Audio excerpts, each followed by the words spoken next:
पवित्र परिवार पर पहला पाठ प्रवक्ता अध्याय 3 पद संख्या 2 से 6, 12 से 14। पुत्रों, पिता की शिक्षा ध्यान से सुनो, उसका पालन करने में तुम्हारा कल्याण है। प्रभु का आदेश है कि संतान अपने पिता का आदर करें। उसने माता के अपने बच्चों पर अधिकार दिया है। जो अपने पिता पर श्रद्धा रखता है वो अपने पापों का प्रायश्चित करता है, और जो अपनी माता का आदर करता है वो मानो धन का संचय करता है। जो अपने पिता का सम्मान करता है उसे अपनी ही संतान से सुख मिलेगा, और जब वो प्रार्थना करता है तो ईश्वर उसकी सुन लेगा। अपने पिता के अपमान पर गौरव मत करो, उसका अपयश तुमको शोभा नहीं देता। पिता का सम्मान मनुष्य का गौरव है, और माता का अपयश पुत्र को शोभा नहीं देता। पुत्र, अपने बूढ़े पिता की सेवा करो जब तक वह जीता रहता है, उसे उदास मत करो। सुसमाचार मत्ती अध्याय 2 पद संख्या 13 से 15, 19 से 23। उनके जाने के बाद प्रभु का दूत यूसुफ को स्वप्न में दिखाई दिया और ये बोला, उठिए, बालक और उसकी माता को लेकर मिस्र देश भाग जाए। जब तक मैं आपसे न कहूँ वहीं रहिए, क्योंकि हेरोद मरवा डालने के लिए बालक को ढूंढने वाला है। यूसुफ उठा और उसी रात बालक और उसकी माता को लेकर मिस्र देश चल दिया। वो हेरोद की मृत्यु तक वहीं रहा, जिससे नबी के मुख से प्रभु ने जो कहा था वो पूरा हो जाए। मैंने मिस्र देश से अपने पुत्र को बुलाया। हेरोद की मृत्यु के बाद प्रभु का दूत मिस्र देश में यूसुफ को स्वप्न में दिखाई दिया और ये बोला, उठिए, बालक और उसकी माता को लेकर इस्राएल देश चले जाए, क्योंकि वे जो बालक के प्राण लेना चाहते थे मर चुके हैं। यूसुफ उठा और बालक तथा उसकी माता को लेकर इस्राएल देश चला आया। उसने सुना कि अर्खेलोस अपने पिता के स्थान पर यहूदिया में राज्य करता है, इसलिए उसे वहां जाने में डर लगा, और स्वप्न में वह चेतावनी पाकर गलीलिया चला गया। वहां वह नाजरेत नामक नगर में जा बसा। इस प्रकार नबियों का यह कथन पूरा हुआ, यह नाजरी कहलाएगा। मनन चिंतन। अभी 4 दिन पहले हमारा पूरा ध्यान बेथलेहेम की चरनी के बच्चे पर था। आज हमारा ध्यान यीशु, मरियम और यूसुफ के पूरे परिवार पर है। यीशु एक परिवार में पैदा हुए थे।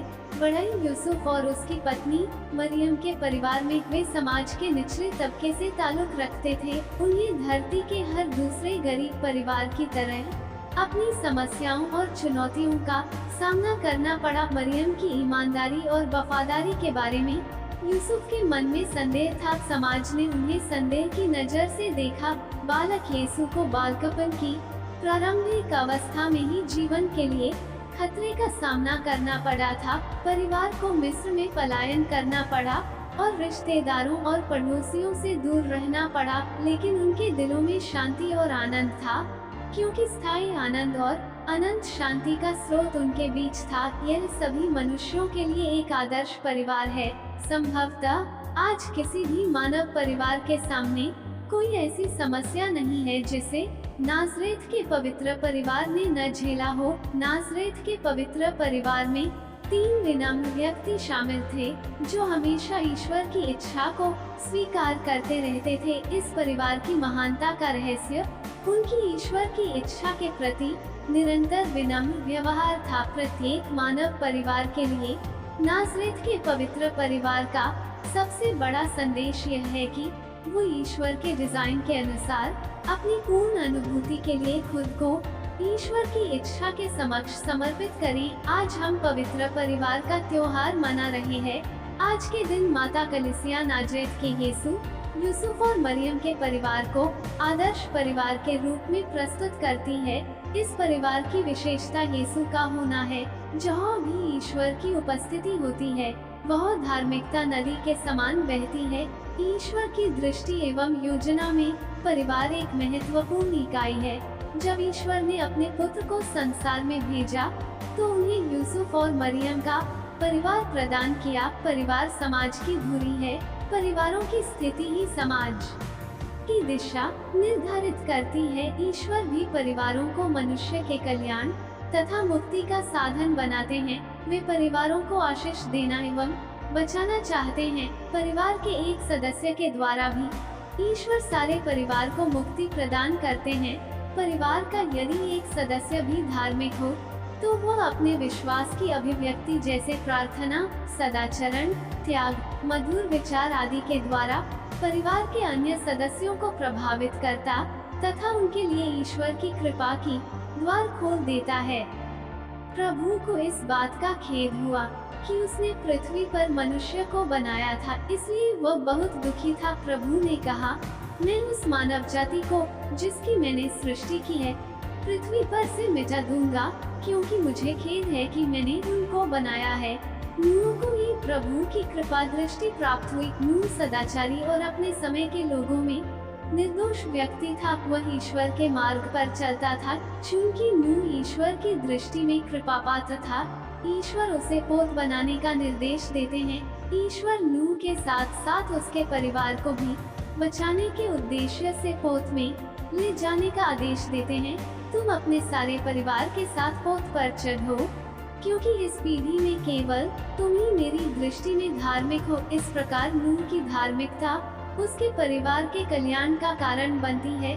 धर्म ग्रंथ उसके परिवार को धार्मिक कहकर नहीं बुलाता है, बल्कि केवल नूह के परिवार में ही पाप की छाया को हम कालांतर में देखते हैं, जब उसका बेटा हाम अपने पिता नूह की नग्नता को देखता है, जिसके कारण नूह उसे अभिशाप देता है। केनान को अभिशाप, वो अपने भाइयों का दास बने। इससे हम निष्कर्ष निकाल सकते हैं कि नूह का परिवार शायद नहीं, बल्कि केवल नूह ईश्वर की दृष्टि में धार्मिक था। निर्गमन ग्रंथ का अध्याय 12 बताता है कि जब ईश्वर ने मिस्रियों को दंड दिया था, तो उसने इस्राएलियों के परिवारों की रक्षा की थी। जब प्रभु ने मिस्रियों को मारा था, तो वो मिस्र में रहने वाले इस्राएलियों के घरों के सामने से आगे निकल गया था और उसने हमारे घरों को छोड़ दिया था। ईश्वर की परिवारों को बचाने की इच्छा हम इब्राहिम और ईश्वर के वार्तालाप में भी पाते हैं। जब ईश्वर ने सोदोम और गोमोरा को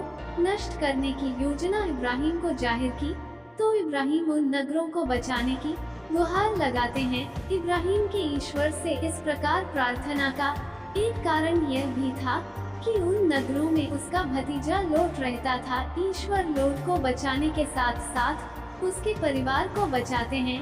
यह बात और है कि लोट की पत्नी अपनी अवज्ञा के कारण नमक का खंभा बन गई। इस प्रकार इब्राहिम के कारण लोट और लोट के कारण उसका परिवार ईश्वर की कृपा प्राप्त करता है।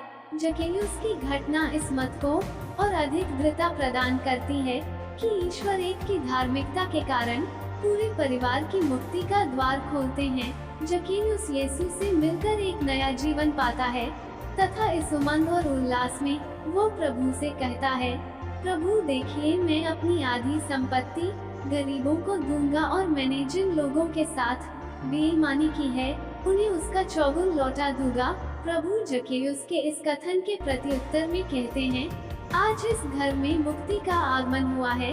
केवल जकेयुस के हृदय परिवर्तन के कारण यीशु उसके सारे परिवार को मुक्ति के पथ पर पहुंचा देते हैं। ईश्वर का दूत रोमन शतपति कर्नेलियुस को इन शब्दों से संबोधित करते हुए कहता है, आपकी प्रार्थनाएं और आपके भिक्षादान ऊपर चकर ईश्वर के सामने पहुँचे और उसने आपको याद किया। इस संबोधन के द्वारा ईश्वर कर्नेलियुस को धार्मिक ठहराता है तथा उसे पेट्रोस को बुलाने का निर्देश देते हुए उसे तथा उसके परिवार को मुक्ति का वरदान देते हैं। वो जो शिक्षा सुनाएंगे उसके द्वारा आपको और आपके सारे परिवार को मुक्ति प्राप्त होगी। इस प्रकार जब कारापाल आत्महत्या की कोशिश कर रहा था, तो जो पौलुस उसे बताते हैं, आप प्रभु ईसा में विश्वास कीजिए तो आपको और आपके परिवार को मुक्ति प्राप्त होगी। इसी परिप्रेक्ष्य में संत पौलुस कहते हैं, विश्वास नहीं करने वाला पति अपनी पत्नी द्वारा पवित्र किया गया है और विश्वास नहीं करने वाली पत्नी अपने मसीही पति द्वारा पवित्र की गई है। नहीं तो आपकी संतति दूषित होती, किंतु अब वह पवित्र ही है। संत पौलुस के अनुसार किसी एक का विश्वासी होना भी दूसरे तथा बच्चों के लिए विश्वास का मार्ग खोल देता है। ईश्वर के पुत्र के जन्म के पूर्व ईश्वर ने उसके लिए परिवार को तैयार किया, जिसमें वह जन्म ले तथा उसका पालन पोषण हो सके। येस मरियम और यूसुफ के नाजरेत का परिवार के सदस्यों की विशेषता यह है कि वे एक दूसरे की ईश्वर की योजना पूरी करने में मदद करते हैं।